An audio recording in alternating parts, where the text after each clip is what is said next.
Hello, everyone, and welcome to my channel.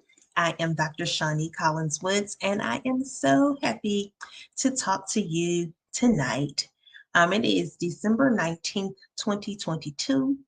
At about 10:30 p.m.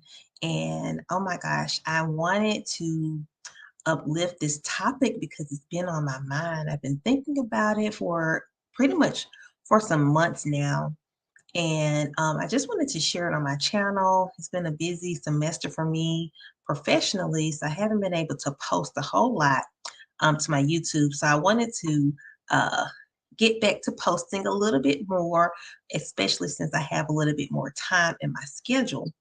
But I'll jump right into what I'm talking about. But first of all, if you're new to my channel, welcome. I'm Shani Collins Woods. On this channel, we talk about all things related to self-care, success, healthy boundaries, and faith and spirituality. And on occasion, if I see something I like from the store, like these beautiful earrings, Black Santa Claus, Black Mrs. Claus from Target, and this beautiful shirt from the uh, Equal Justice Initiative in Montgomery, I will talk about those things, but these came from Target. And so I do some unboxings on this channel. But today's topic is about negativity. We are closing out 2022, and I've just been reflecting on this year. It's been a blessed year for me. I'm healthy. My entire family is healthy. We have no complaints. God has been good to us. You know, as with anyone, you have some ups and downs, but for the most part, we've been blessed. We've been good. God has just been faithful. But there have been some little irritations I've experienced this year, and it really dealt with like negative people and them trying to like penetrate this okay, this greatness over here. And for whatever reason, the Bible talks about light and dark, and how the two cannot coexist. And so what I want to really uplift in this particular video, this short video, is why you should eliminate negativity. And even though we're heading out of 22 and prayerfully we'll enter into 2023 on a positive note, it's important for us to start setting our intentions for what we want our future to look like. We know our future is in God's hands, but we really need to start weeding out some things, people, places, environments in our life. So this came to me really some months ago because I had an experience that I felt was very negative, like people bringing negative energy to me and to others who were sort of in a space that we all were in. And I was like, what is this about? You're trying to figure it out. You're like, now I'm over here like that meme that they have from Nene Leaks of the House. Like, now why am I in it? Now why am I in it? I'm over here minding my business, being a caregiver, doing my business. Now why am I in it? Why am I in it? Okay. So have you ever felt that way?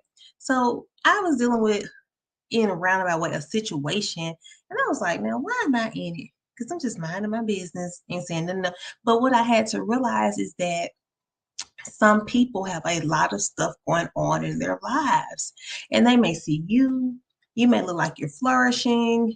You may look healthy. You're doing the things that you need to do to just stay on top of life, trying to live the blessed life that God has for you, and that makes other people feel a type of way, especially if they are watching it through the lens of social media. That's why I'm like, you can't get on social media and start gauging what other people do, because it will have you messed up every time.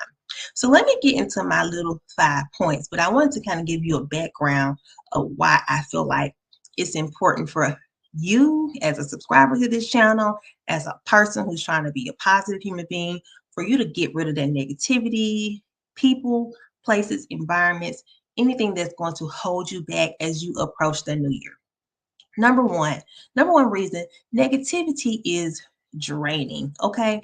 I realized this in my 20s. I'm 41. I turned 41 in September. But oh my gosh, I remember being in an environment, in a professional environment in my 20s, working, going to work every day. I would come in all bubbly, like I'm a morning person. So I'll be like bubbly, like, hey, here to do this work. Let's get everything going. And I would talk to one particular coworker, and I promise you, by within 45 minutes of that conversation, it was all negative. And then I had to realize that that was taking an impact on my mood. And I would be like, dang, I came to work happy. What happened? What happened all of a sudden? And I wasn't realizing that I was taking on that person's energy. I was being empathetic, as they call it, an empath. I'm an empathic person, and you can take on other people's energy. So, number one, negativity is draining. So if you have a person around you in your environment, whether it's a family member, a coworker, a friend, a neighbor, it could even be your spouse, it could be anyone who's always complaining, who never sees the glass as half full, who always sees the glass as half empty, who perhaps never has anything positive to say about other people, or just really no positive outlook. That's a person or environment person you may really want to like press pause on, because it will penetrate your mind, your body, and make you start to see your life and the world around you through that same lens. And really, you may not even be feeling that way. So pay attention to what people are saying to you, what energy they are bringing to you. So pay attention to your coworkers, pay attention to your relatives, your sorors. I can tell you, I'm a member of Delta Sigma Theta Sorority Incorporated, and I love it. But I can tell you, I have been to some, you know, meetings and functions with folks, and I'm like, ooh, it's too much. It's too much. This is not the path we need to be going on. And it needs to be shifting and in a different way. And the same thing can apply to church. You can be sitting in church, you come in there to praise God, praise the Lord, and it's filled with a bunch of negativity. So we have to be mindful of those things, because God has given us a limited time here on this earth. So we have to make sure that we're filling it with positivity, joy, because negative stuff is going to happen. Crises happen, life events happen. That stuff is going to drain you automatically. It will drain me automatically. So we have to make sure we're keeping it positive. Number two, so we know negativity is draining. That's why we need to eliminate it. Number two, negativity can transfer. I mentioned this in a work environment that I had in my 20s, coming to work feeling all happy. And then within 45 minutes of talking to a person each and every day, by the time I got into work, I just couldn't figure out why I felt so sad, because that person's energy was transferring to me. Whatever they were going on or dealing with in their life, they were dumping it on me. So negativity can transfer. That's why when you have little kids, it's important to keep them encouraged, to keep them feeling positive and motivated. Even high schoolers, even college students, keep them positive and motivated, because their energy transfers. And when you're impressionable like that, your mind can go any particular way. So negativity can transfer. So it's important for us to be positive people. And this is not to say we're going to be perfect, that every day is going to be a positive day, that we'll feel, like singing the Mickey Mouse song every day. No, but it means that if I know I'm having a bad day, I'm responsible for the energy I bring into the environment. If Timothy is having a bad day, he's responsible for the energy he brings into the environment. If you're having a bad day, you're responsible for the energy you bring into the environment. And so we have to be self-aware enough to know that, you know what, today I didn't wake up on the right side of the bed. Today I'm not feeling my best, but that doesn't mean today's going to end that way. But right now, I need to make sure I'm doing what I need to do, so I'm not transferring my energy or my vibes over to my spouse, to my children, to my coworkers, to people I'm interacting with, because energy does transfer, and we need more positivity in this world. Negativity, point number three, negativity is stagnating. What that means is, to remain stagnant means like you're not moving, okay? You're just like in a place where you're dormant in life, you're not having creativity, you're not flowing, you're not processing, you're not, on the grind, or, moving in a way where you're eager and excited about things. Why? Because negativity is stagnating. So, as opposed to you saying, well, you know what, this is a goal I have. Let's say my goal is to save $10,000. If you have a negative mindset about that, you will always tell yourself, you know what, I can't do it. Not this year. I'll put it off. I don't see myself being able to do it. There's no way I possibly could do it. and someone else may be doing it, and then you may have a negative perception of them if they are actually accomplishing their goal.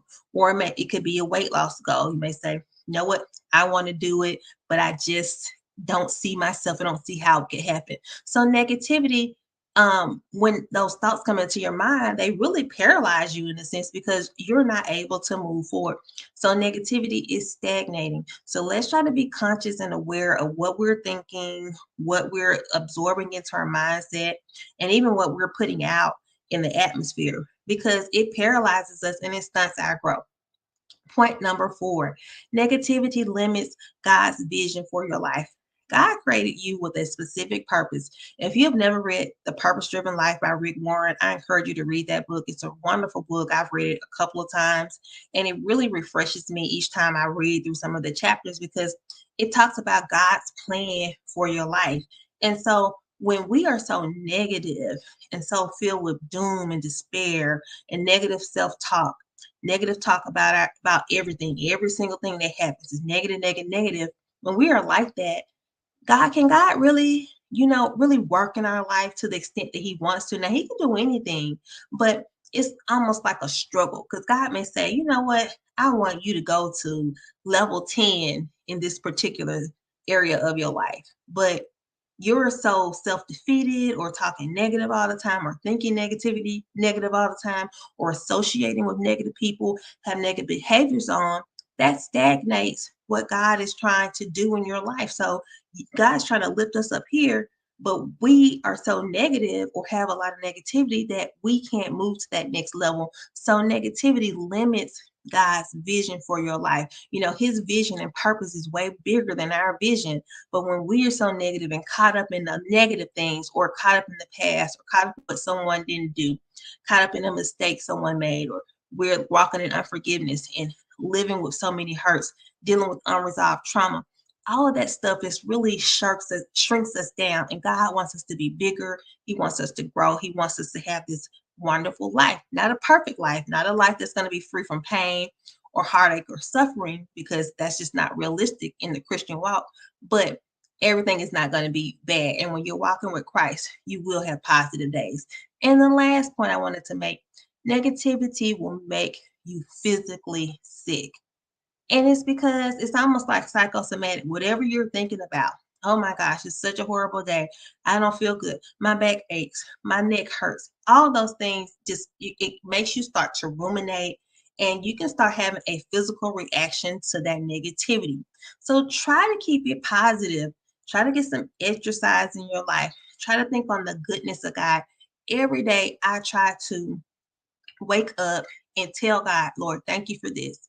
Sometimes we complain, my husband and I complain about Middle Tennessee because it is rainy here and it's always raining. And we're like, God, it is always raining in this area. Where's the sunshine? I'm from Mississippi. Timothy is from Florida. We are used to sunshine, sun, it's so cold. And we just have to say, you know what, God, but thank you for the rain. Because even with that, that is a blessing. Thank you for all the wonderful things you've given us. And so we have to make sure that we are counting our blessings, thinking on the goodness of God, and just eliminating negativity, whether it's from a coworker, family member, friend, sorors, any type of person that's going to bring you down or encourage you to stay down with them. And it doesn't mean that people are bad people. It just means that we have to shift our perspective. And it's hard enough to maintain our own perspective and then try to bring your friend on. So make sure your perspective is on positive things that are going to uplift you, things that will encourage you. Listen to inspirational music, find some joy, check out my books, The She Devotional, where I talk about mind, body, and spirit.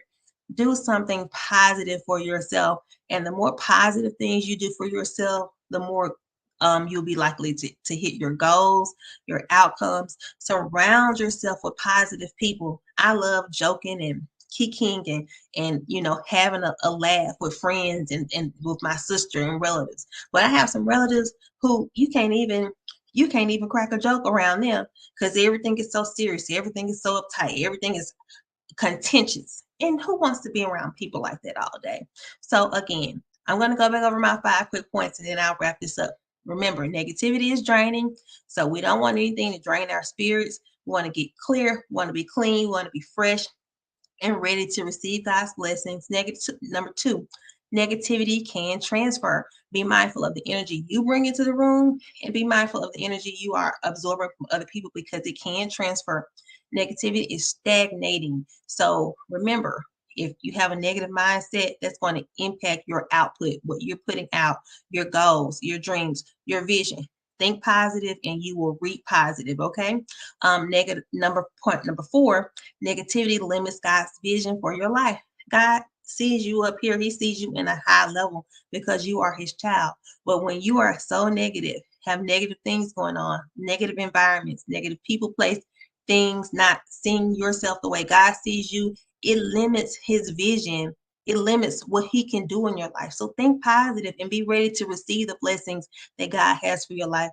And number five, negativity will make you physically sick. Check out those headaches, the backache, all of those things. And yes, some of these things can actually be going on, but is there also another area of your life that's really negative or stressing you out that could perhaps be contributing to some of the physical ailments that you are having? So let's just do some mental health check-ins. That's what I'm saying. Okay, so that's my negative wisdom for tonight, my inspirational vitamin. Please be sure to visit my website, www.askdrshani.com. Drop me a question there. And be sure to subscribe to this channel. I love sharing inspirational vitamins and nuggets of wisdom and things that just kind of come into my spirit because I think it's important for us to teach each other. I learned so much from other YouTubers, and I just like to share the knowledge and things that make me feel happy, the things that make me feel proud with each of you. So thank you for subscribing to my channel, and I hope that you are preparing to enjoy a wonderful Christmas as I am. It's going to be relaxed and hopefully stress-free. And we're just going to give God the glory, keep it positive, and keep it moving right on into 2023. Until the next time, take care, be safe, and thank you so much for watching this video.